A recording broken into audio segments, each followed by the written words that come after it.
Bonjour à tous, c'est parti pour une nouvelle vidéo. Je voulais faire cette vidéo pour vous montrer les coulisses, entre guillemets, de la police. Il faut savoir qu'il y a une personne, un civil qui s'est infiltré et qui dénonce tout ce qui se passe à l'intérieur et que bien sûr nous sommes pas au courant. Et je vous fais cette vidéo surtout pour que vous voyez comment ils arrivent à garder la haine entre la police et les jeunes de cité. Hein, vous savez très bien, comme je dis souvent en vidéo, si la police se retourne contre le gouvernement, ils sont entre guillemets foutus, hein, des Macron, etc. Si la police, les militaires, les soldats se mobilisent enfin pour faire leur vrai boulot qui est de protéger le peuple, etc. Ils seront dans des difficultés, le gouvernement sera en difficulté, mais comme ils ont la police en défense, bah du coup ils sont protégés et eux-mêmes retournent la tête des policiers pour qu'ils pensent que c'est normal de s'attaquer aux gens qui n'ont pas d'argent, hein, aux gens de cité ou autres. Hein, ils arrêtent aussi des gens qui ont de l'argent, mais je veux dire voilà, ils les dirigent vers la banlieue, etc. Comme ça va les permettre de pouvoir les contrôler par la peur, parce que si tu dis bah les étrangers vous détestent, bah forcément eux vont répondre derrière et ils vont se ranger aux côtés du gouvernement pour être encore mieux contrôlé, pour être encore mieux un objet utilisé. Bref, donc voilà, je vais vous partager cette vidéo. J'ai trouvé super intéressante, c'est ce mec qui a infiltré la police, et vous allez voir comment il se charge des affaires de... Bon, c'est une généralité, hein, bien sûr, hein, c'est pas toutes les commissariats de France, etc., mais vous allez quand même entendre des grandes lignes. Hein, vous allez voir comment il se comporte avec les étrangers, comment ils parlent entre eux, le langage, hein, les Noirs et les Arabes, c'est des bâtards, etc.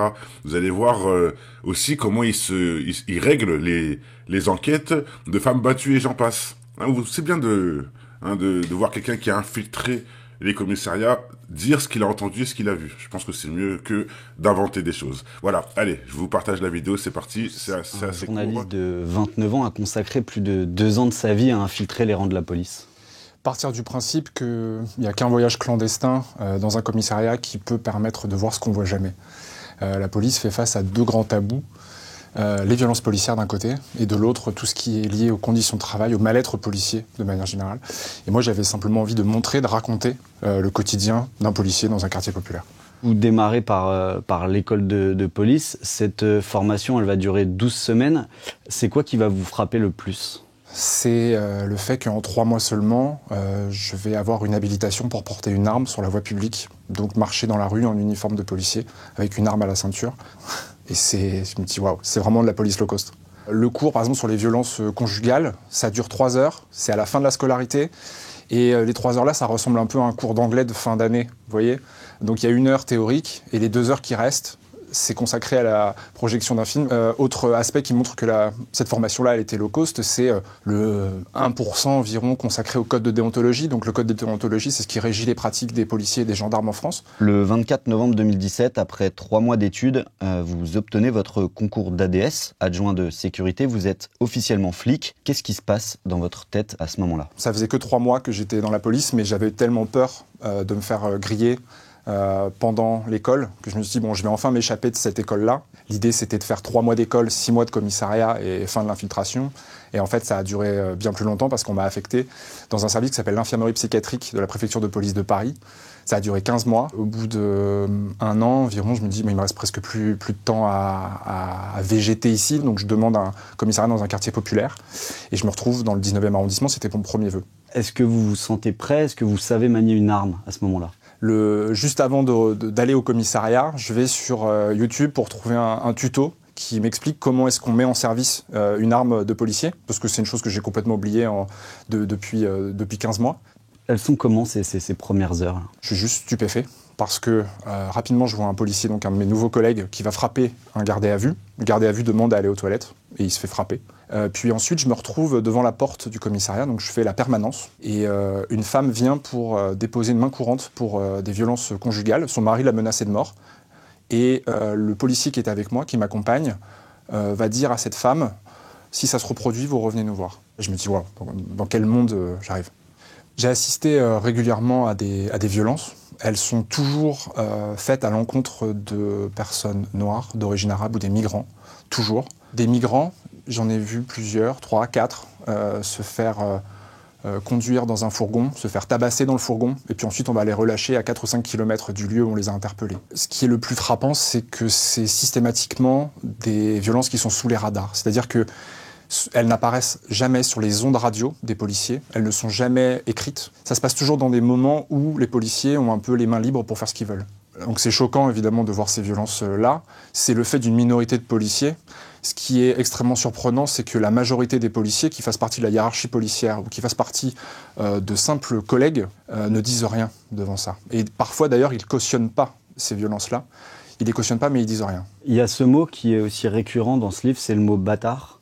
Les bâtards, c'est le mot générique pour désigner des personnes qui sont souvent des jeunes hommes noirs, d'origine arabe ou des migrants. C'est le mot qu'on utilise entre policiers. Ça va aller jusqu'où, ces violences ? Et un mardi après-midi, on est appelé parce que des jeunes en bas d'un immeuble ont mis du son sur une enceinte amplifiée. On se rend sur place, on demande aux 6 adolescents de couper le son, ce qu'ils font. Ensuite, on va procéder à leur fouille, on va les palper. On était sur le point de partir puisqu'on avait fait cesser l'infraction et le policier est allé voir l'adolescent, lui a dit « Il y en a marre de venir pour ces choses-là, vous croyez qu'on a que ça à foutre ?» Et il lui tapote la joue. Donc évidemment, l'adolescent, il est humilié, il est devant ses potes, il va le provoquer, et le policier va le provoquer à son tour et va commencer à frapper. Et puis ensuite, ça va très très vite. Dans la voiture, il a été tabassé, et au commissariat, il a été frappé à nouveau. Le soir même, un policier va rédiger un procès-verbal. Dans le procès-verbal, à aucun moment, le policier n'a frappé, à aucun moment, le policier n'a insulté. Par contre, on va charger le gamin. On va maquiller la bavure, et ça s'appelle un faux en écriture publique. C'est considéré comme un crime. C'est passible des assises et de 15 ans de prison ferme. Les 3 policiers sont auditionnés, donc moi et les 2 autres, et on va couvrir le collègue. On va simplement reprendre les éléments qu'il y a dans le faux PV. Pourquoi, vous, infiltrés, vous allez en arriver à couvrir votre collègue ? Pourquoi ? Parce que dans la police, on balance pas. Celui qui balance, ça devient le traître, et du coup, on va le mettre au placard. J'ai tous les éléments pour raconter une bavure.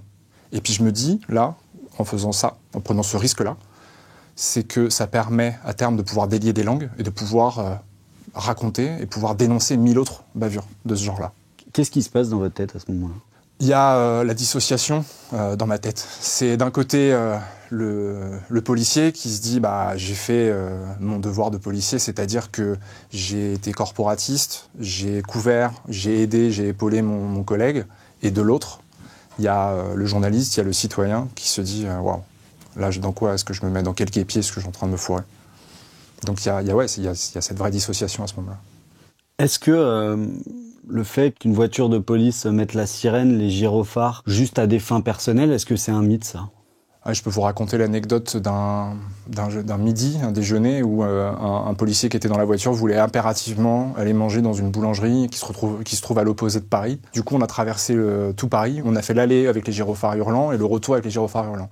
Et sur la route, les voitures se rangeaient, se garaient sur le côté un peu comme elles pouvaient, juste pour nous laisser passer. Et pour autant, vous cherchez pas à les juger, mais plutôt à les comprendre. Pourquoi ? La police, en 2019, c'est 59 suicides. C'est juste colossal, c'est le 2e métier en France où il y a le plus de suicides. Tellement de suicides d'ailleurs que les sociologues parlent de sursuicide. Fin du printemps de l'année dernière, un policier du 19e arrondissement va se suicider. Donc ça, moi j'assiste en première ligne au suicide d'un policier que je ne connaissais pas parce qu'il ne travaillait pas avec moi. Il y a un vrai mal-être chez les policiers. Les conditions de travail dans la police, elles sont compliquées. Le commissariat est vétuste. Les voitures ne fonctionnent pas. Le matériel, des fois, il ne fonctionne pas non plus. De l'extérieur, les syndicats de police, même le ministère de l'Intérieur, vont défendre la police. Mais quand on est à l'intérieur, on se rend compte qu'il y a quand même cette grande coupure-là entre la hiérarchie et les policiers de tous les jours, les policiers d'arrondissement, les policiers de quartier, de toutes les villes en France, je pense. Est-ce qu'on ressort de la police comme on y est entré ? Au bout de 3-4 mois, c'est la police qui rentre dans ma peau, c'est la police qui s'infiltre en moi, ouais. Parce que je me mets à parler comme mes collègues, parce que quand on est en voiture, les personnes noires d'origine arabe ou les migrants, je les appelle aussi les bâtards. Les gens qui sont en garde à vue, je les tutoie. Donc effectivement, la police pénètre tous les pores de ma peau. Oui. La part d'insouciance en moi, je pense qu'elle est définitivement terminée. Ça va laisser des traces dans mon être. Mal de vivre, tristesse, mal de vivre, tristesse. Mal de vivre, tristesse. Mal de vivre. Un mal de vivre qui nous anime au fin fond des abîmes. C'est le vice qui nous abîme pour des yébis trop tapines. Tu sens la rage dans la cabine, pas besoin de carabine. Quand tu vois toute la famine qui réside en Afrique, puis les villages pour pouvoir prendre tout leur fric. Bloqué au péage, tu te vois même plus dans le trafic. Dans le paysage où demeurent les plus belles escroqueries, orchestrées par l'État qui contrôle ta vie. Choisis le virage, il mène tout droit à la zone prix.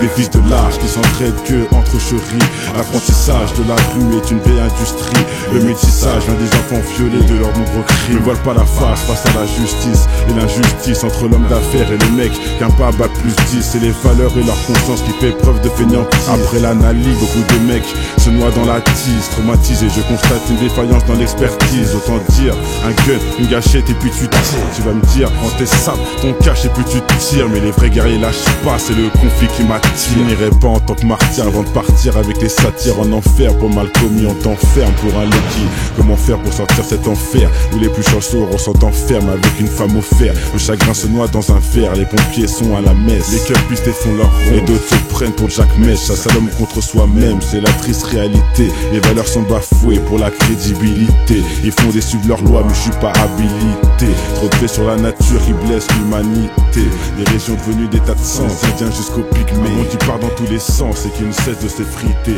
Ils font des suivre leurs lois mais je suis pas habilité. Trop de paix sur la nature qui blesse l'humanité. Les régions devenues des tas de sens, indiens jusqu'au pygmée. Un monde qui part dans tous les sens et qui ne cesse de s'effriter.